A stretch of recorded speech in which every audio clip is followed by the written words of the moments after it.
just to quickly say for those who are new to the talks, this is 5 sessions looking at sort of issues, key issues around photography and autobiography. And we've really been looking at how people make work and how they bring to the act of making photographic work, lens media work, they bring something of themselves, and it becomes a kind of a working out of autobiography.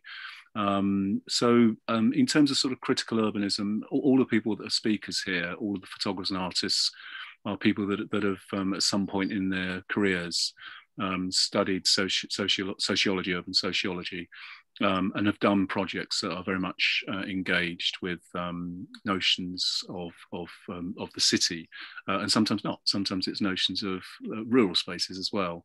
And so we wanted to really look at, what does that mean in terms of when you're out there, when you're making photographs, or when you're in here, thinking about, how Orly was making her projects, when you're sort of inside or you're outside, what do you bring to that kind of encounter, and how much of ourselves is part of that process? How does that, in terms of our own memories, in terms of our own experiences, how much do we take to the field?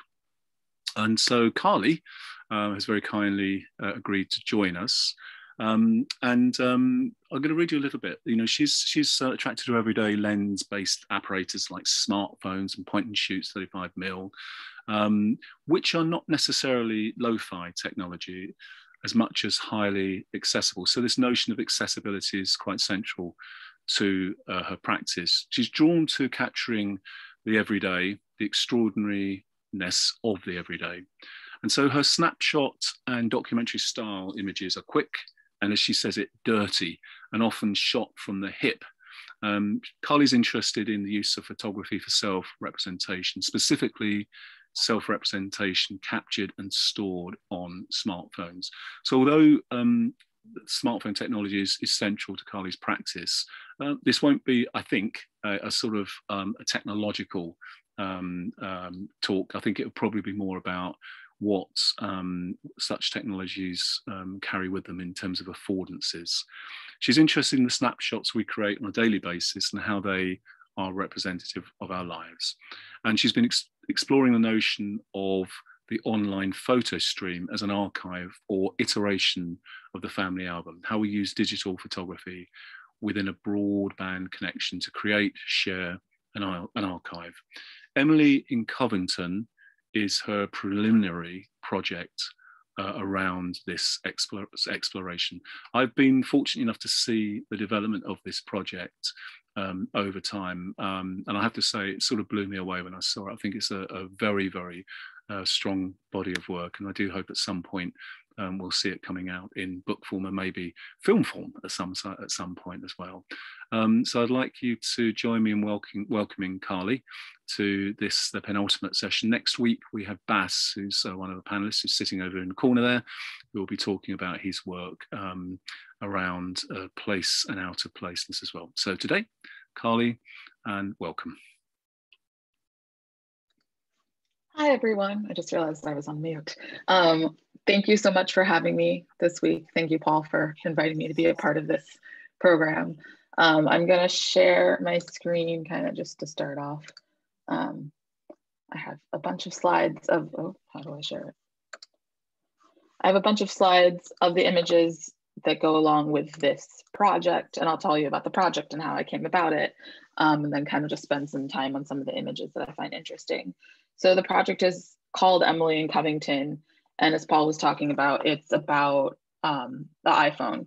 So it was shot entirely on an iPhone in the years 2014 to 2018 in the city of Covington, Kentucky, while I lived there. And it's named after my best friend who I lived there with for 4 years. And while it's completely shot on iPhone, it's not about being shot on an iPhone as much as it's about the iPhone as an act of archival. So one of the things that's really important to this project is that it was a project that was built out of, oh, let's not go into the next slide. 1 second. There we go. Out of a practice more than a project of like going and making photographs on iPhone. So the practice was built out of nostalgia and kind of that everyday reminiscing you do. And one of the things I do often, and I think many people do, is look through your old photos, whether it's on Facebook or social media or just on your phone, and kind of look at things, you share them with your friends of activities that you used to do, or like, do you remember the time we did blah? And so what I found myself doing a lot was looking at these images, and what became really interesting is what you could see in these images. One of the things I was reading a lot about family photo albums at the time. And sorry, I've got to figure out how to make the next slide go. I was looking at family photo albums at the time, and I was really kind of drawn into the idea of how in the digital era, and especially in the smartphone era, we deal with family albums. Because traditionally, family albums were, shot on a 35 millimeter or some type of analog camera, mostly by the father or patriarchal figure of the family. The mother matriarchal figure would archive those pictures in the album. She was in charge of creating the narrative that you could go look back on, but then also share with other family, friends, extended family, or look back at later.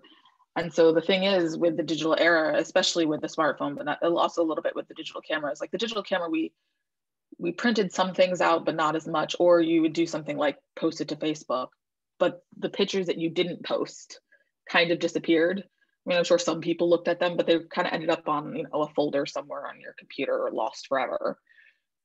Where what I found really interesting about iPhone photography and smartphone photography is that unless you actively delete your images off your camera, which not a lot of people do, they all kind of exist there, right?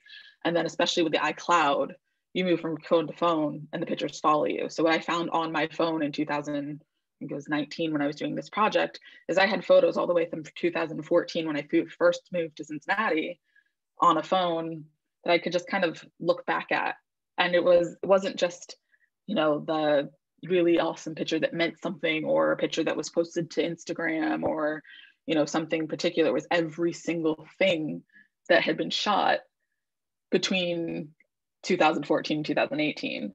And so what I decided to do was look at that as kind of like an archaeological dig, right? So like you would do archival work in somebody else's archive. I did it as a personal archive. And what I found helpful also of it being a personal archive and a shared archive was that I wasn't just reading the images for the images. I was able to say, okay, I know the narrative behind this. I know what was happening. Or I could collaborate with Emily, who's in the pictures, and say, do you remember exactly what was happening at this time? Do you think this is what this means? And so that was kind of what I became interested in, is this kind of collaborative idea, like collaborative conversation about images that exist in an archive that usually you look at subjectively. And so the archive became a project. The project is called Emily in Covington. It's called Emily in Covington and not myself in Covington, because as you know, when you take photos, 95% of them are not of yourself unless you're taking pointed selfies. They're the things around you. And at the time, your best friend or whoever you spend most of your time with. And I think one of the things that I was thinking about earlier today is like the idea of family albums. The family albums when you're younger are your parents, right? So you spend all your time with your parents, you're taking pictures with your parents. And then eventually, if you become a parent or you have a husband or a wife or a partner, the family album is about that. But that in between time, it's really about your friendships, right? Like the people you spend your time with, you're living in your parents' house, you're not, starting the family of your own. So my family album from this period of time is the people I was spending my time with. And as I spent most of the time with Emily, she became kind of the subject of a portrait that really was a self-portrait into a digital archive of myself. But the other thing that was really interesting and why this project kind of lent itself to sociology and urban culture specifically was I was accidentally also capturing images of gentrification. And I'll talk a little bit more about Covington, Kentucky and where that is and what's happening there. But what I noticed was just kind of, yes, there's pictures of friends. Yes, there's pictures at work. Yes, there's pictures hanging out, but there's also pictures of these buildings. And it was never, okay, I'm going to intentionally document a change, but in living in a change, you're documenting it anyway. And obviously part of that is me being a photographer. I probably take a few more photographs than the average person, and I don't delete anything. So I do have more in my archive than some people might have, but it was interesting for me to see like images that I didn't even necessarily realize I had taken, and what they ended up saying. And so this project really became, yeah, an archaeological dig through my own personal archive. And let's see that, yeah, so the archive, I'm just gonna read some things here and there. The archive is a collection of images taken on an iPhone between the autumn of 2014 and the summer of 2018 in the city of Covington, Kentucky, in the Midwest of America. The subjects of this archive are my best friend Emily and myself, who are pictured here. And the beginnings of the archive had a heavy emphasis on drinking and nightlife. And as it progressed, there were more images during sober times and daylight. There's pictures of friends, there's pictures while shopping, the pictures out a window while driving, there's pictures of foods and pets, there's glamorous portraits, but also like blackmail photos, there's car accidents and tow trucks, pictures when the house is really clean, and more than often pictures when the house is a horrible mess. There are pictures of houses for rent, and there are also pictures of houses being torn down. And that's a little bit of the kind of gentrification that you see through the images. As the archive came to a conclusion, so at the end of my time in Covington, which also was a shared exit, end of time that Emily lived in Covington, there were pictures of my friends and places that we were all visiting for the last time together. So this is a picture of Covington. So a little bit about Covington, Kentucky. As I said, it's in the Midwest of America. It lies on the south bank of the Ohio River, which is directly south of Cincinnati, Ohio, and considered part of the greater Cincinnati region and also northern Kentucky. The city boasts 19 neighborhoods, 12 of which are historic. It is influenced by the immigration of Germans in the early 19th century and its role in the abolition of slavery. The western neighborhood of Mainstrasse, which is Mainstrasse, I would try to say with a German accent, but that would be really, really butchering it, but spelled like Main Street in German because of its German influence, is where Emily and I lived and spent the majority of our time. The main street was the social epicenter of the village with bars and restaurants and boutiques, and it was bordered by a gas station on either end. And then the interstate to the west and the Ohio River a few blocks to the north.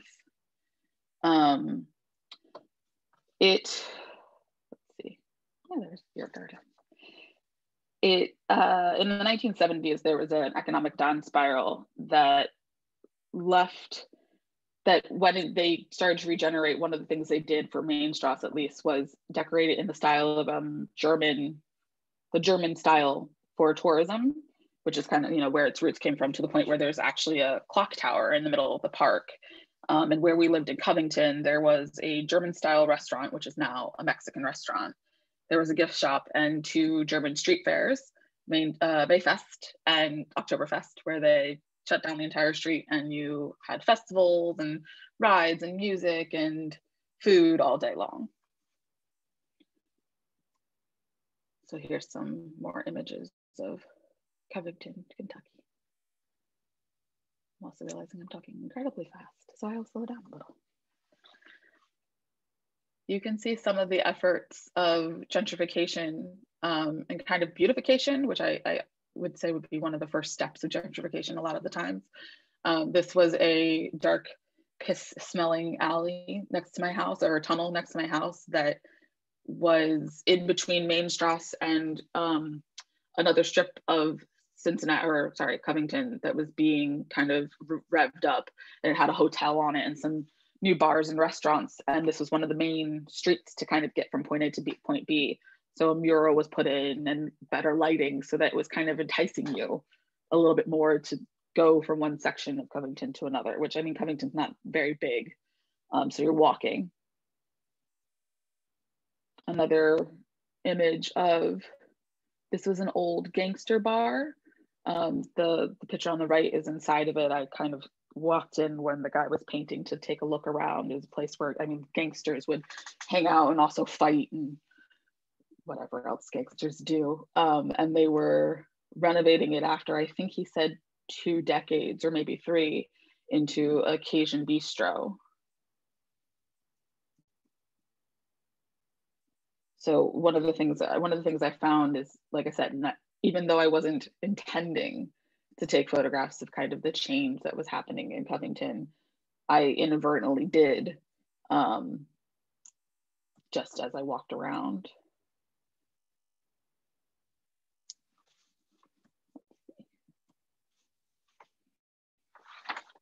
Oh, and I love this photograph.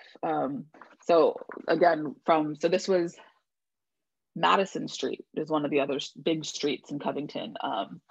It has a hotel, a couple of restaurants, a few bars, and kind of in the between one to the other is this lone, still working Pepsi soda machine with an office sign that kind of directs to not any particular office. Like there are offices around, but there's no way to know what office this one is supposed to mean. And it's just one of those things, as you walk by every day, it was so random. I probably have like 10 photographs of it from different months, because it just every time it's like, why is there a Pepsi machine in the middle of the street? Let's see. That's a picture of Emily's room, which I will talk about. Okay. So this is Emily. Better way to give them. She is a young person. Sorry. So Emily, like myself, was an East Coast transplant. She moved to Boston, or Kentucky, from Boston a few years before I moved to Kentucky. We met working at a startup auction house, and I think we immediately bonded by both not being locals. After we hung out, we realized that we also had similar interests and both had traveled a lot and did documentary style photography, which neither of us do now. We also are both quite liberal and don't have real like religious affiliations. We also oddly have our mother's last names as our middle names. Emily and I so I moved to Cincinnati when I first moved to this area, and then probably about a year later moved to Kentucky, right across the river, into this apartment that you see here, which was Emily's, on the 3rd floor of this building. She moved to the bottom floor, I lived to the top floor, so that's why there are so many images of us all together all the time.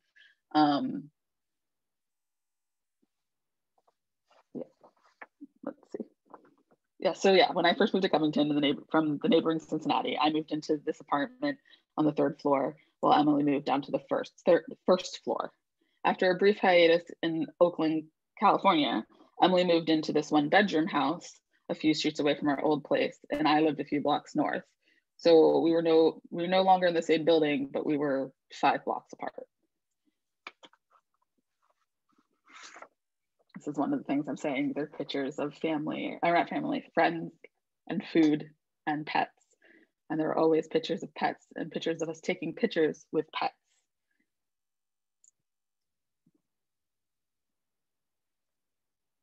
So Aaron Goffman theorizes that our behaviors, mannerisms, and presentation are influenced by the norms of the society we reside in. Every city has a uniform. Covington is kind of a dark and denim uniform, and Emily's is pretty much black, a denim jacket, which isn't seen here, that black Chanel, crossbody purse, statement glasses, and facial piercings. Tattoos are also like freckles dusting the skin of everyone around. Tattoos were an expression of things that happened in our lives. Some of those things are now permanently expressed on Emily's body, and are also things that happened either to me or with me or near me, and often this tattoo in particular written by me.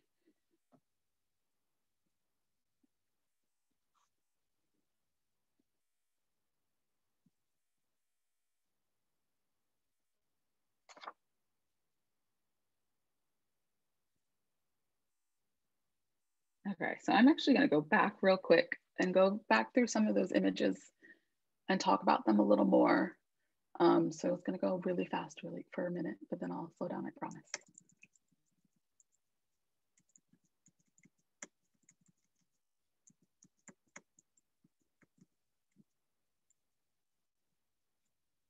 Okay, too far. All right, because I talked over them, but I kind of want to talk about each image with you as well. Okay. So for example, I talked about walking around and taking pictures kind of out of car windows. I mean, I would take pictures all day, every day. I mean, this was just interesting because it was a shop that I don't think I ever went into, but it was always closed and had this really interesting display. And I have pictures of it. I have pictures sitting in it. I have pictures around it. This also, I wanted to talk about again, the denim, kind of dark denim idea. We did a lot of thrift shopping, and you pick up denim. And one of the things that was really interesting about this archive is the amount of pictures of like trying things on, and does this look good on me? And like, okay, if there's two people in a room, you don't need to take a photograph of it, but oh yeah, let me take a picture real quick of whatever it is we're doing at whatever time or day.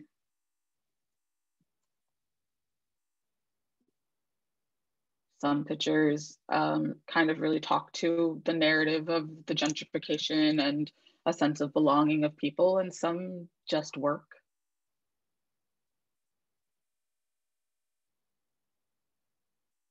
I think one of the things I really looked at when I was writing about this particular project is the idea of myth making, as well as it's called place identity, but like belonging and kind of not fitting in or like trying to fit in, but seeing where you fit in a community and being accepted into a community.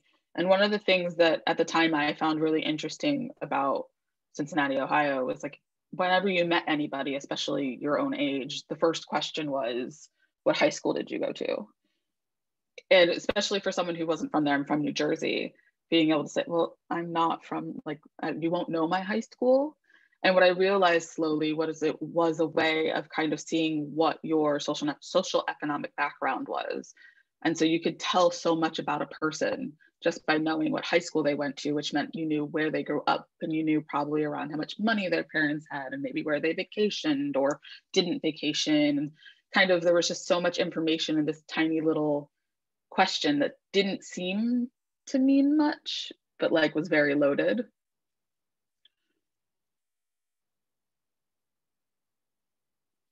I mean, this is another picture where I wasn't going out to take pictures of houses that were being taken down. I think we were on this particular day walking to play with chickens because there was a local garden that had chickens, and they, running kind of amok. Actually, I think I don't have the picture of it, but one of the chickens had gotten out, and Emily and I, well, Emily more specifically, was trying to catch it. And I just took pictures, probably about 20.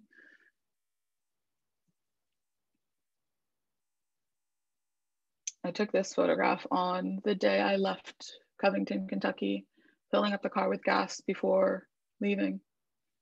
So this is, one of the gas stations I said was on either end of Main Strasse, and that's the interstate to the west.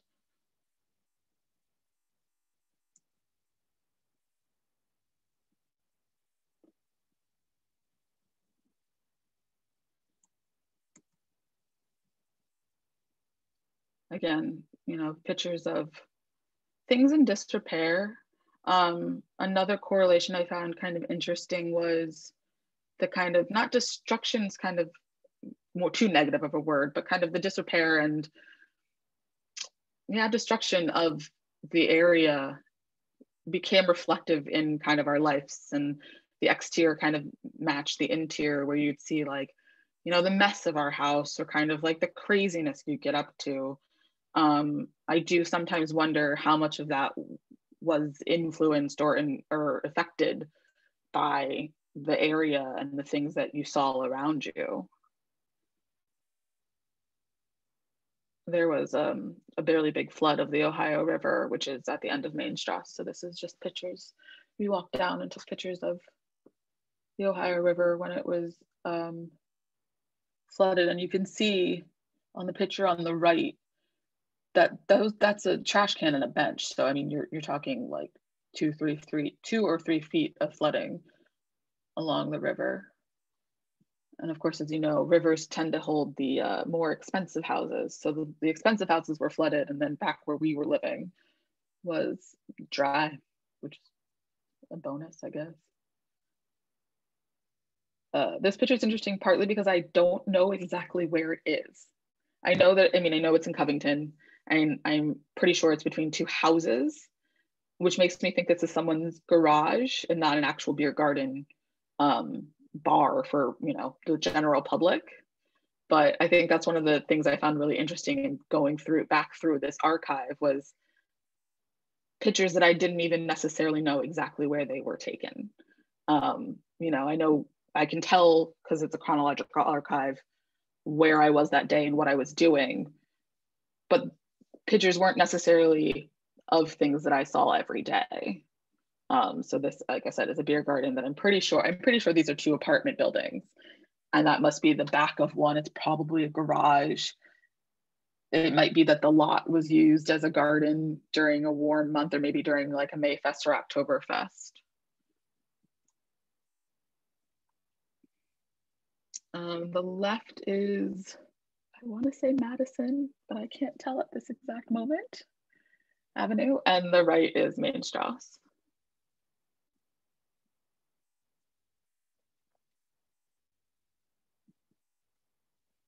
Again, this is that tunnel, which ironically, so I lived probably 3 houses down from this tunnel, and my parking space was usually on the other side, just due to like lack of parking, or to the fact that at one point they put in permit parking on a residential street because it was right off of the main street, and they wanted to get the money from parking for people going to the shops and the restaurants. And I remember one of my friends would always kind of say, "Will you walk with me through the tunnel?" Because it's a dark, and at the time before this, it was those fluorescent lights that kind of flicker, and then it smells bad, and it's under a train track. And I think this actually did help in people feeling a lot more comfortable walking through it, because it was well lit, and like looked like someone was paying attention to it. But it's interesting just to see how much like a little paint and some lights can really change something.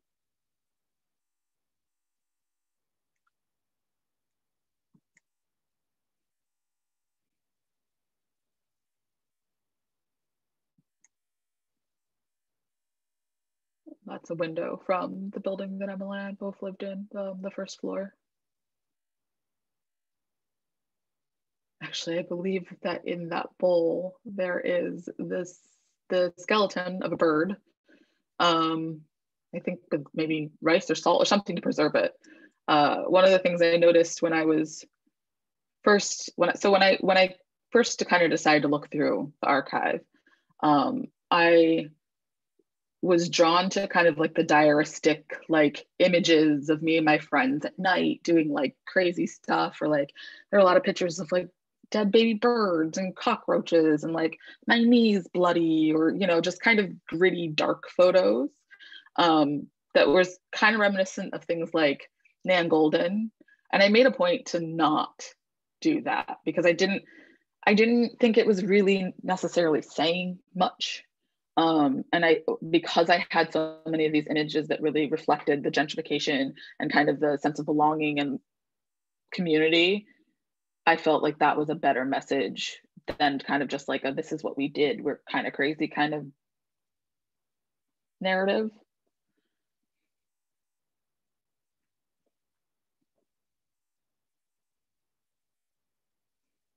I think one of the things I find interesting about this picture is the American flag. Because I will be honest, I was surprised moving to Northern Kentucky how liberal my friends were. And I'm not going to say that everyone was liberal, but a large portion of the community in Covington was, to the point where a lot of people were openly surprised when Trump won presidency, which, I mean, Kentucky is a red state. It's very Republican. You leave the city and there's tons of Trump signs. So it's kind of surprising that we would be surprised living within that area. but that was one of the things that was nice, that even within a place where you wouldn't necessarily expect to feel comfortable and feel part of a community, we were able to find them, and I'm still part of that community. I still have friends that live there. I think some of them are watching right now. Okay, this is a total side note, but I'm going to say it. There's a Zac Efron movie about Ted Bundy that was shot in Covington, Kentucky, and it is shot, parts of it are shot in this diner called the Pepper Pod, which was our kind of, I don't know if you can call it brunch, because brunch sounds really kind of nice and fancy, but our Saturday morning spot. And it's just kind of like a staple almost.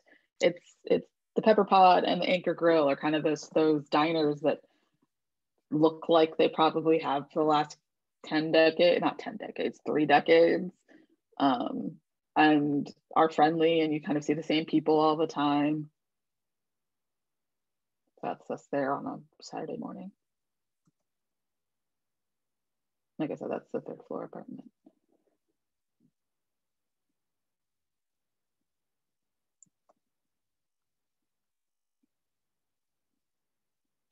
So this apartment or building I believe it's abandoned now, actually. It's a 3-story building on Lee Street in Covington, Kentucky, that was kind of just left to fall apart.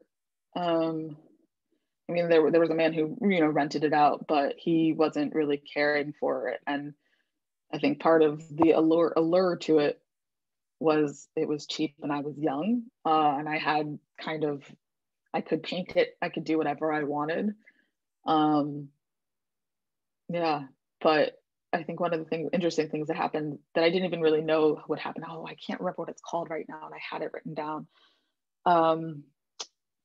The city will post a poster that will say it's like a notice of decency or something that kind of says well, your lawn is, there's no lawn, you're not weeded, something's falling apart, the trash isn't taken out or something like that. And we had gotten that at this building because there wasn't someone taking care of it. And it was kind of interesting for me, at least, to see that sign happen on a building I was living in, because I never thought, I would never think of it, I guess, because we think of that as a building that's maybe abandoned, nobody lives in, no one cares about.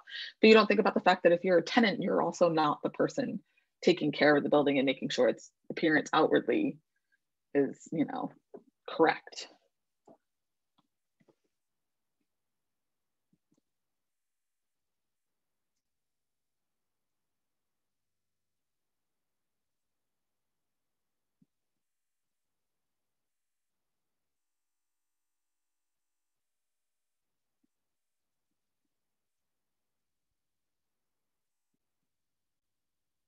Like I said, I mean, pictures were taken anywhere and everywhere. So this is IKEA actually getting decorations for the house that was 2 images before that Emily had moved into. One of the things that I think is kind of, what's the word, key or apparent of gentrification is, being able to rent an entire 2-story 1-bedroom house for probably around the same much I can rent. I was renting a 1-bedroom apartment, 4 streets north or more north, closer to the river. One of the things that's also I didn't take pictures of were because I wasn't taking pictures with the intention of capturing specific things. When I look back at this and I think of what's going on, there are images that are missing. For example, construction of new luxury apartments, pictures of us in certain places that at the time we were just there, so you didn't necessarily take a picture. Yeah. The other thing I wanted to show you guys, I'm not going to make it to 15 minutes, but I think that's okay. And I can, during the Q&A, show you any more pictures and go back to photographs if anybody would like me to do that.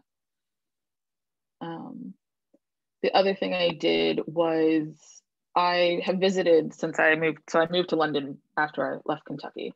And I visited twice, once at Christmas and once during the summer. And the summer of 2019, I had started this project, but wasn't really sure exactly where it was going to go. And so I thought that it would be important to take some images when I went back to kind of show contrast. But because I, one, didn't know exactly where this was going, and two, because part of the project is that it's not purposeful photographs. There aren't a lot of them. So I mean, I made a point to not like go seek out things, and I didn't take, like, again, I didn't take pictures of the big luxury apartment buildings. That was never the point. One of the big things I did notice was like the stark difference between night and day, because things I stumbled upon at night versus going back during the day to take a photograph of it. So that's, again, that tunnel, which looks a little creepier during the day when the lights aren't shining that way and you can see kind of what's on the outside of it.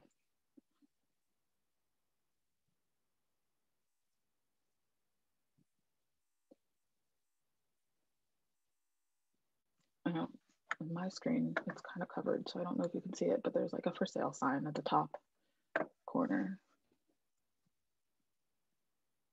And I think this is the last.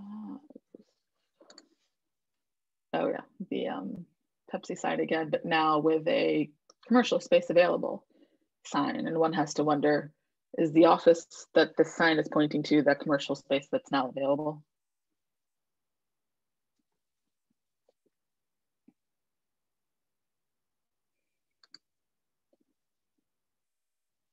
And then this parking lot that was around the corner from the bar we went to usually, actually, that it's kind of one of those like trust pay, you know, you pay, but there's no one there, and you just kind of put your money in. And I don't know that anybody ever really did. And occasionally I think you could kind of get caught parking there without paying. But what I found interesting when I went back is it wasn't blue before, and now it's blue. And what you notice in this second photo, and I've zoomed in a little bit, is it was very clearly $5 before, and now it's 10. And like with no kind of like, oh, we think you don't know what it was. Like, yeah, it was 5, we doubled it. There's no reason, but you're gonna get towed if you don't give us $10. So see ya. But yeah.